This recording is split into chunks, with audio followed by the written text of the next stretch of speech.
Assalamualaikum warahmatullahi wabarakatuh. Perkenalkan, nama saya Sabto Wahyu Tirta dari Universitas Teknokrat Indonesia, Prodi S1 Informatika, NPM 233120007, kelas IF 23A.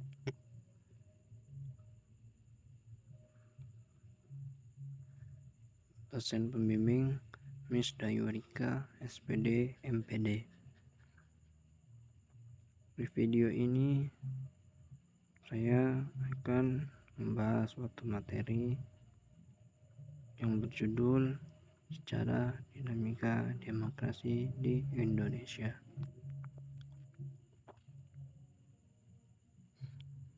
Apa itu yang dinamakan dengan demokrasi di negara Indonesia? Demokrasi sendiri memiliki arti ialah sistem politik yang melibatkan partisipasi aktif rakyat dalam pengambilan keputusan politik. Dinamika demokrasi merujuk pada perubahan dan tantangan yang terjadi dalam sistem politik demokratis suatu negara. Berikut ini adalah penjelasan yang lebih rinci tentang dinamika demokrasi di negara Indonesia. Nomor 1 atau yang pertama, era Orde Baru. Sebelum reformasi tahun 1998, Negara Kesatuan Republik Indonesia diperintah oleh rezim otoriter Orde Baru yang dipimpin oleh Presiden Soeharto. Pada era itu, demokrasi dikekang dan kebebasan berpendapat dibatasi. Pemilihan umum diatur secara terbatas dan partisipasi politik masyarakat yang sangat terbatas. Nomor 2, reformasi dan pemilihan umum. Reformasi tahun 1998 ini mengakhiri rezim Orde Baru dan membawa perubahan signifikan dalam sistem politik di Indonesia. Pemilihan umum yang bebas dan adil menjadi salah satu pilar utama demokrasi di Indonesia. Pemilihan presiden, anggota parlemen, dan kepala daerah yang diadakan secara teratur. Nomor 3, partai politik dan perubahan sistem partai. Setelah reformasi terjadi perubahan dalam sistem partai politik.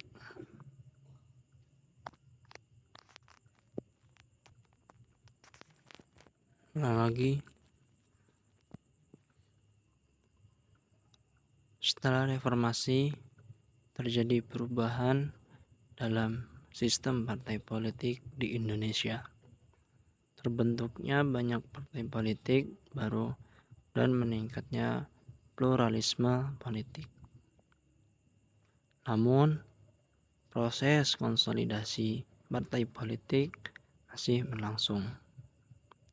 Dan partai politik di Indonesia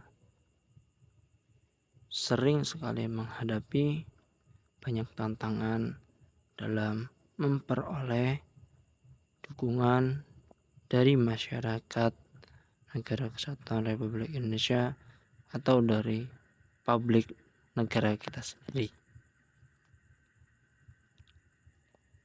Yang nomor 4,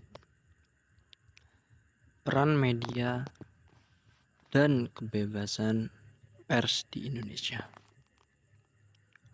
Media massa memainkan peran penting dalam memperkuat demokrasi di Indonesia.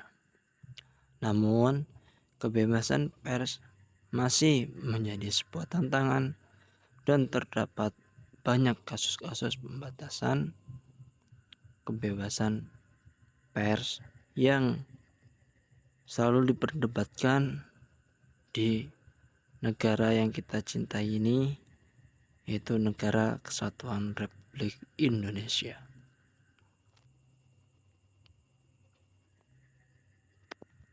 Nomor 5, tantangan korupsi untuk para masyarakat ataupun pemerintahan.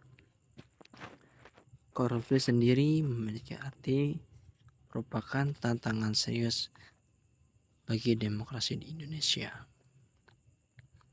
Sudah banyak sekali upaya yang telah dilakukan untuk memerangi korupsi ini melalui lembaga seperti Komisi Pemberantasan Korupsi atau yang biasa kita sebut dengan KPK.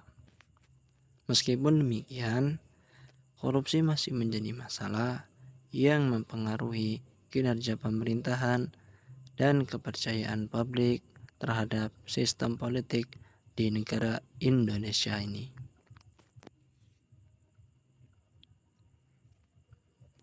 Yang nomor 6, tantangan hak asasi manusia. Perlindungan hak asasi manusia termasuk hak minoritas bagi masyarakat, perempuan, dan kelompok agama minoritas. Dan masih banyak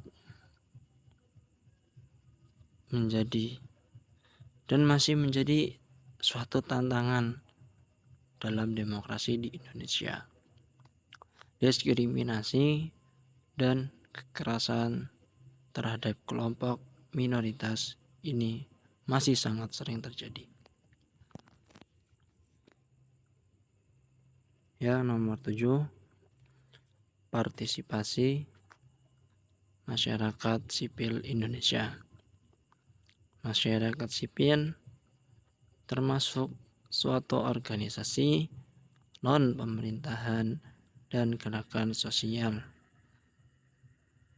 Masyarakat sipil memainkan sebuah peran penting dalam memperkuat demokrasi di Indonesia.